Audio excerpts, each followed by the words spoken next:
7-point strategic policy agenda ng NIA at direktiba ni Pangulong Ferdinand R. Marcos Jr.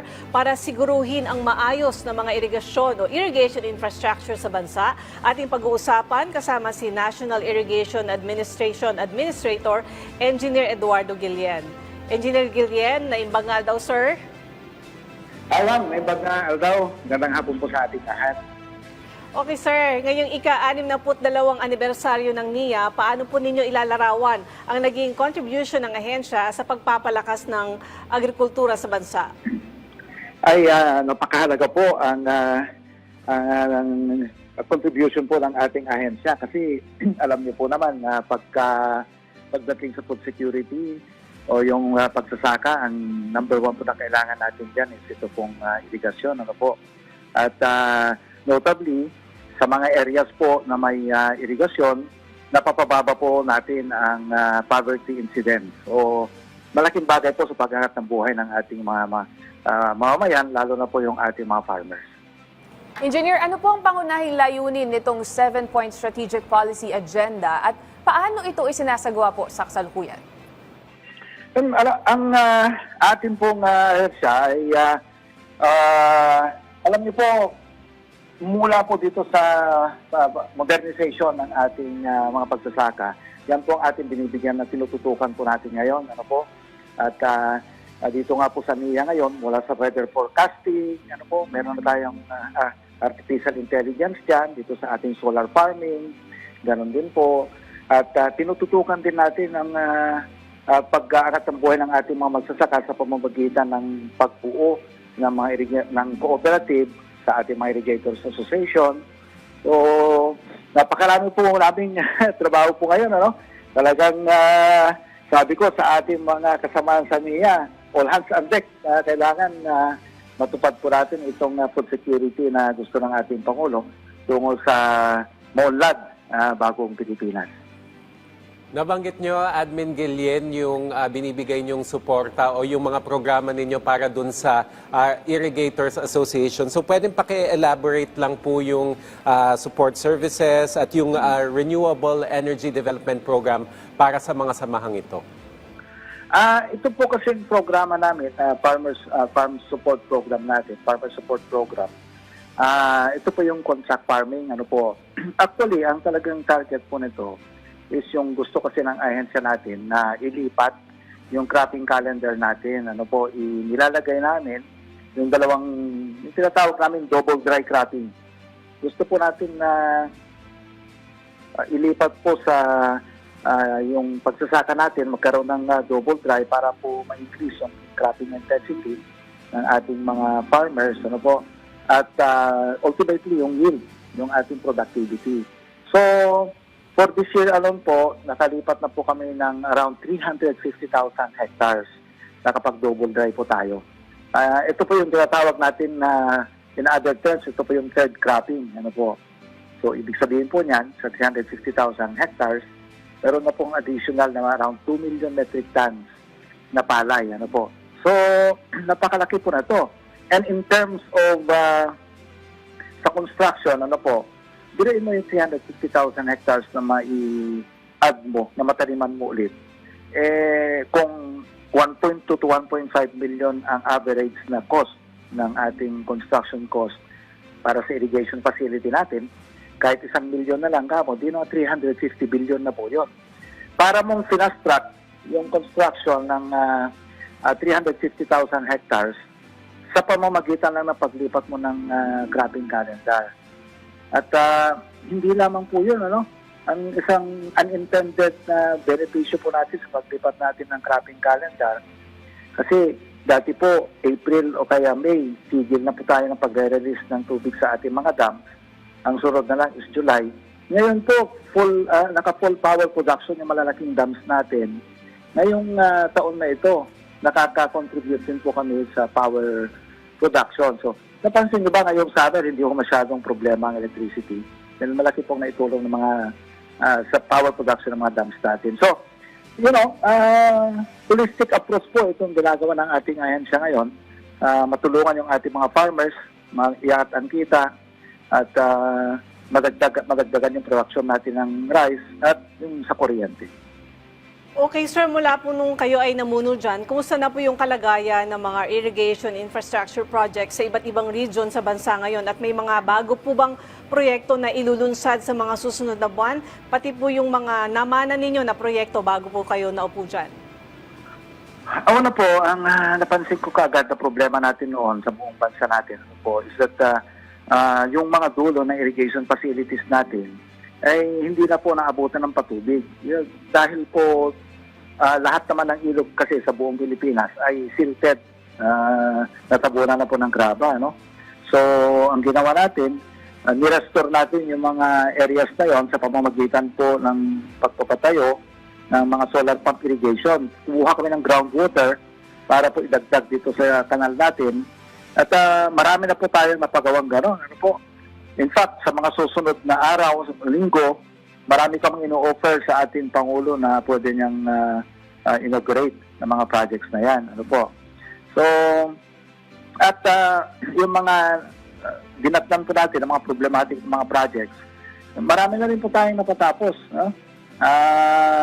Yung sa Mindanao, yung Tulunan, dito sa basta buong bansa ano po, ay natatapos natin na po lahat yung mga problematic projects noon. At this year lamang po, meron naman tayong sisimulan na bagong projects na malalaki. Ito po yung mga high dams, itong Ilocos Norte, Ilocos Sur Irrigation Project, yung Inisain project natin, at yung Tumawini Dam. And then, tatapusin na po natin yung Balog-Balog Dam ng Tarlac. And next year po, ready na rin po kami doon sa, at by the nalagyan natin ang punto, itong sa may Panay River Basin Dam naman po. Okay. Sir, paano naman po nakikilahok ang ating mga lokal na pamahalaan at mga komunidad no, sa kampanyang Bayanihan, mula po ito sa salitang bayanihan, ano, at ang bagong Pilipinas campaign ng NIA? Meron po kaming memorandum of agreement sa ating mga sa LNP. Ito po yung mga League of Municipalities of the Philippines. Kasi po, una, kailangan namin ang tulong nila sa pagtatayo namin ng mga cooperatives per town. Ano po? Itong mga cooperative na ito, kasi hindi naman namin may tatayo ito kung walang tulong ng LGU. So, marami na tayong naitayo cooperatives. Ano po? More than 200 cooperatives na. At ang nabigyan naman ng PhilMec ng farm machineries at rice processing system, hindi nagkakamali, nasa 160, 170 na co-ops na po, ano? So, unti-unti nating nagagawa yan. At higit sa lahat, magsisimula na rin po yung partnership namin ng LGU para sa marketing ng ating bagong bayani rice, ano? Bagong bayani magsasaka rice. So, ito po yung murang bigas. Kasi di ba, ang gusto ng ating Pangulo ay magkaroon ng access ng ating mga kababayan dapat sa lahat ng market sa buong public market sa buong Pilipinas. Ito po yung gaganapin na papel ng ating mga LGUs. Tutulungan po tayo sa marketing ng ating BBM rice.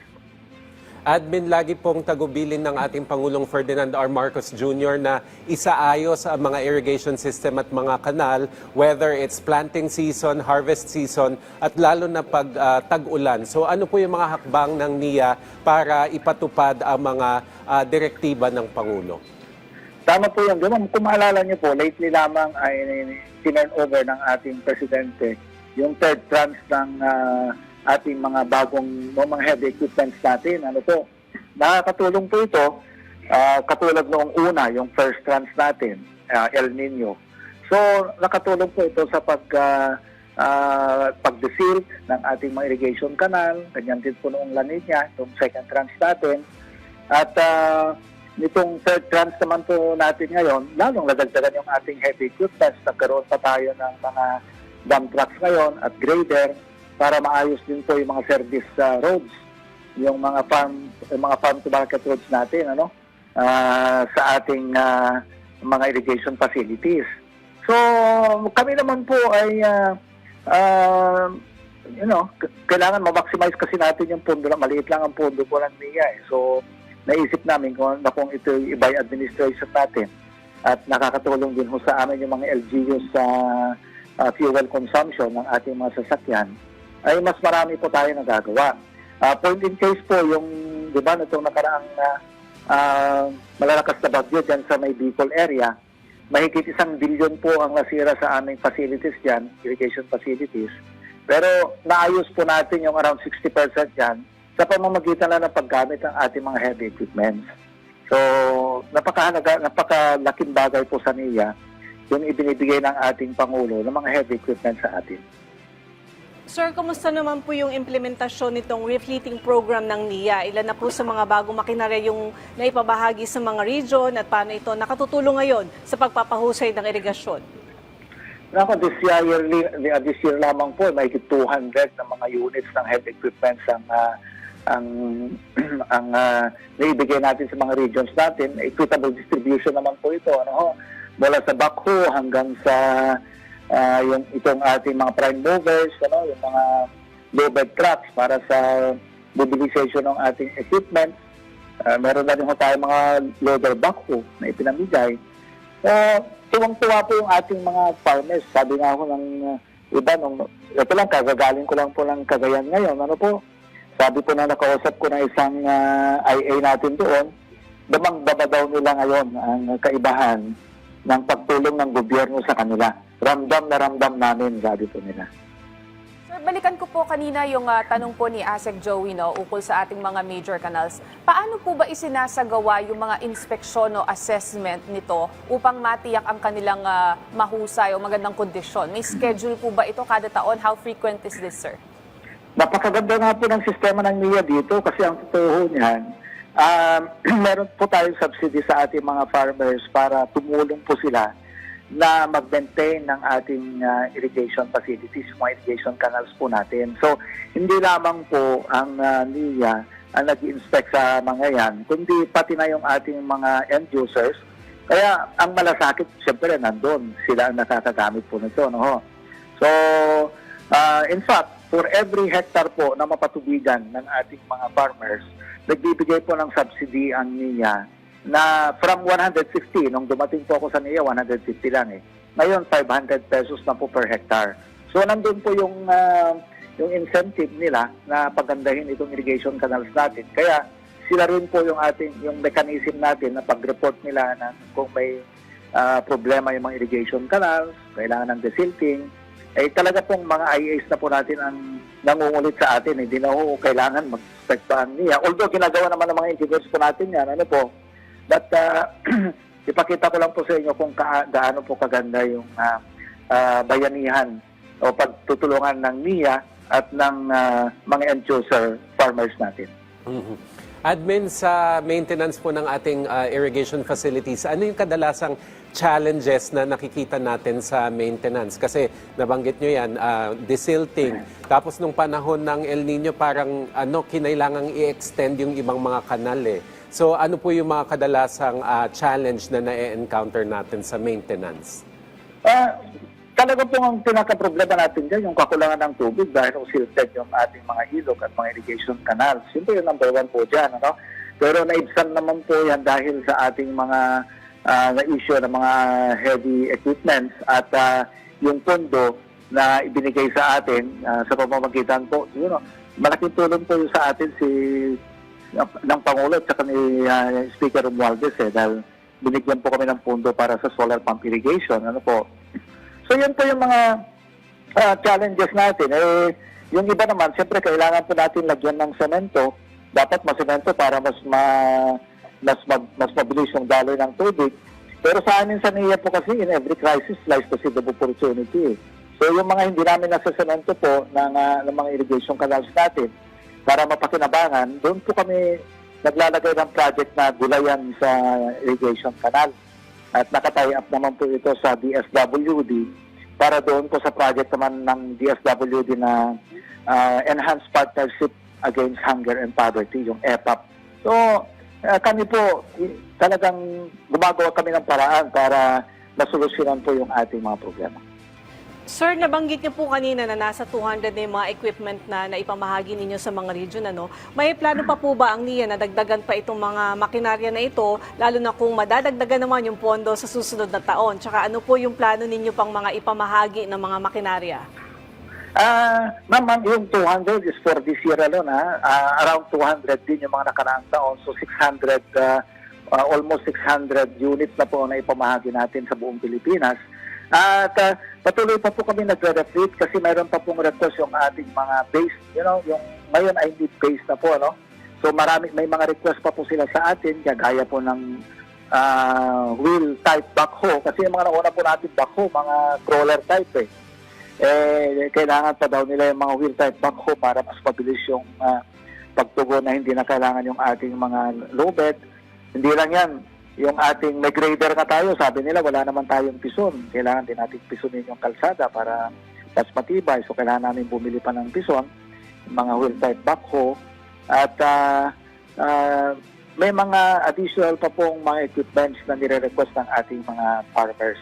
So, yung need-based kwanto tayo ngayon, yung pag-identify ng equipment, tinatanong natin yung mga IAs natin, ano pa yung kulang. At yun po yung gusto natin tugunan. So next year, mayroon naman po refitting program. Admin, para mas maunawaan po, no, paano po ba nakakatulong itong mga bagong kagamitan natin sa pagbabawas ng post-harvest losses at pagtaas ng ani ng ating mga magsasaka? Well, ang una, sa pagtaas ng ani, siyempre, kailangan natin ng tubig yan. Ano po? Sa pamamagitan po ng mga heavy equipments na ito, mas naipaparating po natin yung mas madaming patubig sa ating yung mga magsasaka dahil nga na-desert natin yung kanilang irrigation canals. Ano po? Pagdating naman sa post-harvest, nagagamit din po ng ating pinapagamit din po natin yung mga low bed, yung mga tractor head natin ng mga trucks para po sa pag-deliver ng ating mga farmers sa kanilang produkto sa NFA. So, nagtutulungan lamang po kami. And of course, ang maganda po dyan ngayon, talagang nakikipagtulungan po sa amin ang local government unit at lagi po kaming nagbi-meeting din ng Department of Agriculture, Secretary Kiko Laurencio, para po, tulungan kami yung sabi nga ng ating Pangulo, bayanihan yung convergence effort ng mga national government agencies para mas makakapagbigay tayo ng kaginawahan sa ating mga farmers.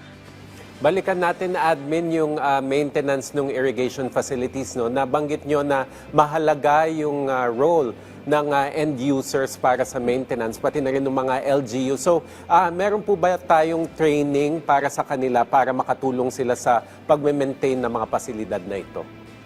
Tama po yan. Ang totoo po, ang NIA kapag nagko-construct po kami ng dam, yung irrigation facilities, meron po kaming tinatawag na institutional development division. Yung mga IDOs natin, yung mga officers natin, tinatrain na po nila at binubuo yung mga IAs natin, pinakapacitate na makatulong po sa NIA para po sa operation and maintenance, O&M. Kaya yan po ang maganda sa NIA. Pag natapos namin yung isang proyekto, hindi po kami nagtatapos doon. Nandoon pa rin tayo at patuloy pa rin natin pinapalakas yung nabuo nating Irrigators Association.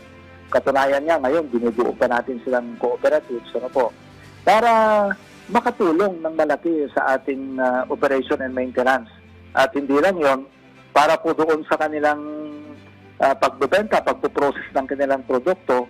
Kasi, sabi nga nung minsan ng karamihan, yung ginagawa daw namin, wala na sa mandate namin. Yung dapat irigasyon lang daw kami. Sabi ko naman, ba't tinayuan mo pa ng irigasyon kung hayaan mo naman malugi yung tao sa kanilang pagsasaka, di ba? Wala namang masama kung tulungan natin kako silang tumayo sa sariling paa para mas lalong makatulong sa food production ng ating bansa. Okay, sir, mensahe niyo na lang po sa mga kababayan nating magsasaka na umaasa sa irigasyon para sa kanilang kabuhayan. Ang gusto ko lang pong iparating sa kanila, talaga pong, seryoso ang ating Presidente, Ferdinand Marcos Jr., na tulungan po sila, iangat yung kanilang kabuhayan sa pamamagitan po ng irigasyon. Katunayan po, lagi po na pong may dagdag ang budget natin taon-taon, di ba? At kami naman po, binibilisan naman namin yung ating pag-deliver sa kanila ng ating mga finish na mga project. Itong mga kailangan kasi bilisan din ng NIA ng dalaw, ano? At pinipili namin ngayon yung magagaling talaga ng contractors para, mas mabilis yung kanilang pag-deliver ng projects. At hindi lamang po yun, tinitignan din ng ating Pangulo kung papaano yung ating mga magsasaka ay makapture naman nila yung value added ng rice production para madagdagan ang kita nila. Kasi yun lamang po ang paraan para maka-deliver po tayo ng murang pagkain at kumita pa rin yung ating mga farmers. So, ang hiling lamang po namin ay, magtulungan po tayo, patuloy po tayong magbayanihan para po mas mapadali ang trabaho nating lahat kung nagtutulungan po tayo. Okay, maraming salamat po sa inyong oras, National Irrigation Administration Administrator, Engineer Eduardo Guillen.